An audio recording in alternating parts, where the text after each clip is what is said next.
Phantasm 5 Ravager is actually about Mike and Reggie going on a wildly crazy ride to look and kill the tall man one last time. Hey everybody, this is John Franklin Reviewer, and I finally got to the last Phantasm movie before the ranking video. The ranking video should be about a day or two after this. When I first saw this movie, probably about 6 or 7 years ago, because this was 2016, what did I think about it? Well, in a nutshell, I thought this was a piece of shit. Do I still feel that way? Well, stay tuned. And going with the likes, the first thing I got to talk about is the first 10 minutes of this movie. I don't want to get too much into it here, but I like how it starts off. It's very intriguing. There's actually even a chase scene between Reggie and his Hemi versus some of the flying silver balls. I thought was really cool. A little bit of a shootout sort of going on while with Reggie having the gun. I really enjoyed how things kind of was going. I'm like, oh, this is actually starting off really good, and I enjoyed that. Every actor, and it doesn't matter if you're Mike, Reggie, the tall man, or anybody else that's actually in this movie, everybody actually does a great job. I don't think there's even one person I'm like, oh no, they didn't feel like they wanted to be here. They actually, at least these people, really were believable enough of what the script that they got. Now, they don't have a whole lot going on with this, but when they do with the gore and the blood, it just looks like that they got buckets and buckets actually going through when it comes to the silver balls to start taking you out. So I did actually really enjoy that. On this last watch, I actually laughed a lot more than I thought. So there was actually a decent amount of good dialogue. And the final I got to talk about is actually one character.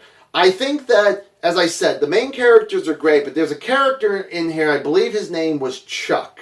He actually, from when we first see this guy, he's the comic relief.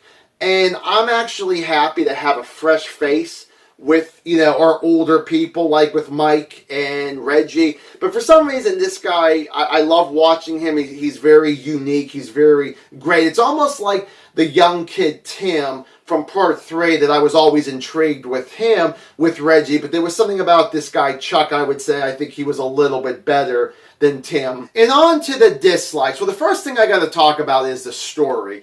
I hate the story in this movie. Just most of this movie I really do despise because the way that Don Coscarelli's script went, and we have this completely different director and his direction, I just didn't like what they tried to do. It almost actually felt like it was a disconnection to the other 4 movies. Yeah, they talk a little bit about the 4 movies, maybe in recap. Don Coscarelli should have directed this last one. This could have been his farewell letter to this project before he moved on to whatever else he was going to do. And I probably would have respected this better because this person who directed him, every director has a different style. I didn't like this guy's style. Don Coscarelli really knew what he was doing because this was his baby from the very beginning. So I was a bit disappointed. There's a lot of bad editing and choppiness that goes through, and it feels like that they'll throw out one scene to you, and then maybe a couple minutes later they'll throw something else at you there, and it's just it feels like they violently throw you into another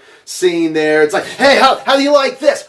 Oh yeah, we're just going to send you somewhere else 10 miles away. What the hell? When it comes to Mike and Reggie, especially when we first see them together, which is right after that first 10-minute great opening that we get there, there's a little bit of dialogue that Mike says to Reggie, and I hated what he has to say to Reggie there. I can't really repeat it because I don't want to go into spoilers. I feel like I would ruin the movie by saying that. But it does feel like that it ruins the entire franchise unless you just act like this movie doesn't exist and just the first 4 actually do. It's just this 2 or 3 lines that Mike says, and I'm just and we all feel the same way that Reggie's feeling, what the hell are you talking about, Mike? So I didn't like how they actually did that. And the final dislikes, I feel like I don't have a whole lot that I really want to talk about this movie, is that they actually do have some cameos from the previous 4 movies, and they were all wasted in this movie. It was great. There was one that I was very happy to see, and I'm not going to say who it was, but I kind of wish that this person had more than just the cameo that they actually had.